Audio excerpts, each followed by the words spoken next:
Doctor Yunus স্যারের সরকার ক্ষমতায় আছে। ডক্টর ইউনূস স্যার আজকে 7-8 মাস ধরে ক্ষমতায় আছেন। এই 8 মাসে উনি এটা পরিবর্তন করেন নাই।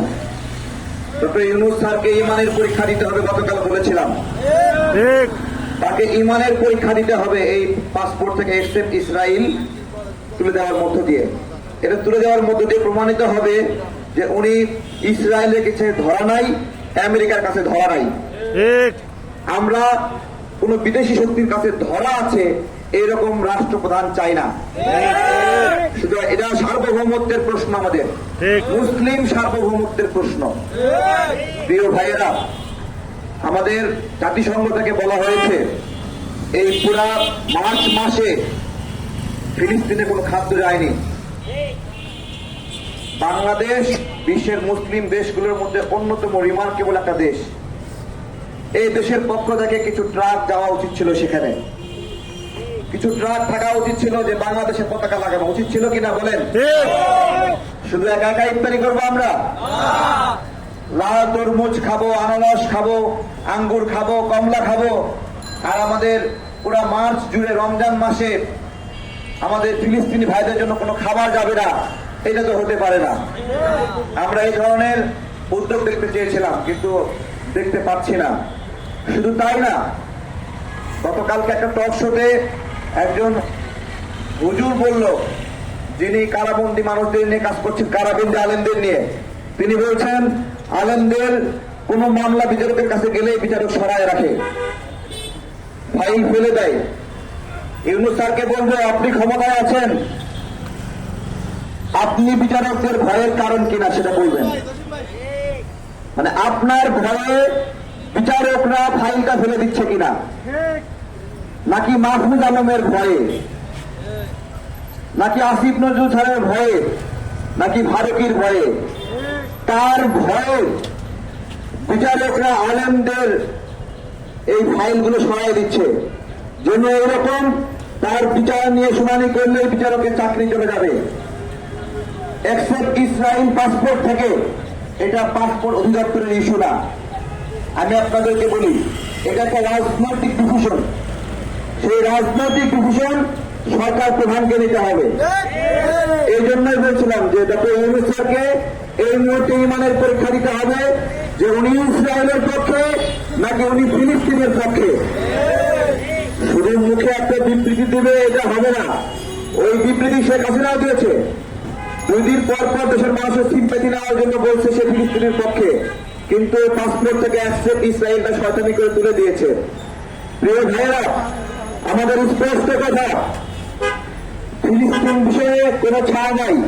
শুধু তাই নয়, আমাদের পার্শ্ববর্তী দেশ ভারত আমাদের মুসলিমদের উপরে নিপীড়ন করছে। কেমন নিপীড়ন করছে?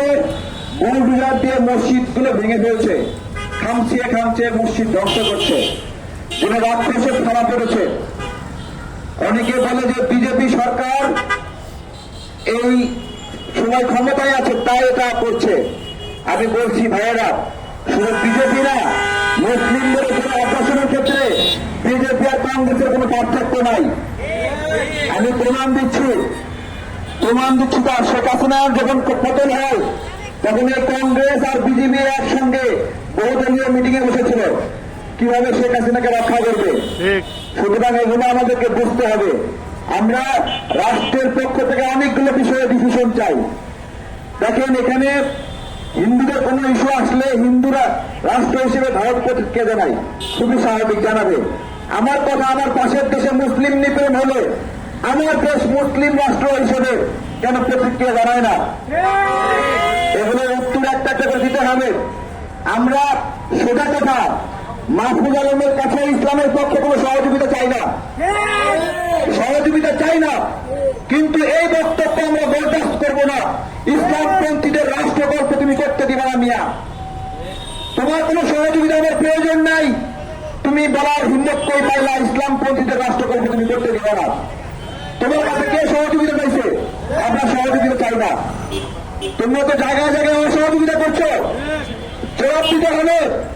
ভাড়াবি ওখানে বড় হামলার সময় ছিল কিনা? ওখানে ভাড়াবি লেখালেখি করার জন্য তাকে আটক করা হলো। বাইরে ফারাবির ঘটনা জানতে হবে। শাহবাগকে কেন্দ্র করে যে ঘটনা আওয়ামী লীগ ঘটিয়েছিল, গণজাগরণ মঞ্চ ঘটিয়েছিল, এমন অবস্থা হয়েছিল যে শাহবাগে গিয়ে হাজিরা দেওয়া বাঙালিদের একটা ইমানি দায়িত্ব। অনেক আলেম সেখানে গিয়ে হাজিরা দিয়ে আসছে শাহবাগে, এরকম অংশ তৈরি করেছিল। সেইখান থেকে সেই শাহবাগীদের মুখোশ উন্মোচন করেছিল ফারাবি। সেই মুখোশ উন্মোচনের পরে সবাই শাহবাগকে সিসি করল। শেখ হাসিনা গুণগার অভিজিতের বাসায় দেখা করতে গিয়েছিল সান্ত্বনা দেওয়ার জন্য। দেখা করতে গিয়ে কথাবার্তা বলে আসছে, তাকে নিশ্চিত করা হয়েছিল যে অভিজিৎ ভালো মানুষ। পরবর্তীতে ফারাবি ভাই যখন এই অভিজিতের মুখোশ উন্মোচন করেছে যে সে কিভাবে ইসলামকে নিয়ে নোংরা নোংরা লেখালেখি করে, নোংরা কথা লেখে আল্লাহ রাসূলকে নিয়ে, তাদের আসল রূপ তুলে হল না গণজাগরণ মঞ্চের, তখন সবাই সিসি করতে থাকলো। শেখ হাসিনা নিজেও লজ্জা পেয়ে যে অফিসার রিপোর্ট দিয়েছিল অভিজিৎ ভালো, সেই অফিসারকে বহিষ্কার করেছিল। অথচ ফারাবি এখনো জেলে রয়েছে। আমার কথা হলো শাহবাগীদের দুশ্মন হলে ফারাবি শেখ হাসিনা জেলে রেখেছিল, তাহলে সেই ফারাবি এখনো জেলে কেন? তাহলে ফারাবি দুশ্মনেরা এখনো ক্ষমতায় আছে কিনা আমরা জিজ্ঞাসা করছি। ফারাবি দুশ্মনেরা রাস্তা চালাচ্ছে কিনা? তা না হলে ফারাবি কেন মুক্তি পায় না? আলেমরা কেন মুক্তি পায় না? জিজ্ঞাসা করছি। আমরা আলেমদের যারা জেলখানা ছিলেন এর সাথে গতকাল বলেছে, এই ফারাবি ভাইয়েরা বড় বড় আলেমদের পা টিপেছে, জেলখানায় সেবা করেছে, খেদমত করেছে। আশা ছিল জেল থেকে বের হয়ে সে আলেমরা তাদের জন্য কথা বলবে। আজকে জেল থেকে বের হয়ে টেবিল থাপড়ায় থাপড়ায় টেবিল ভেঙে ফেলতেছে এক একজন আলেম। তারাও ফারাবিকে নিয়ে এখন আর কথা বলছে না। আরে ভাই, যে জঙ্গি মামলা আপনাকে গ্রেপ্তার করেছিল সেই জঙ্গি মামলাতে ফারাবিকেও গ্রেপ্তার করে রেখেছে, সেই মামলাতে রেখেছে।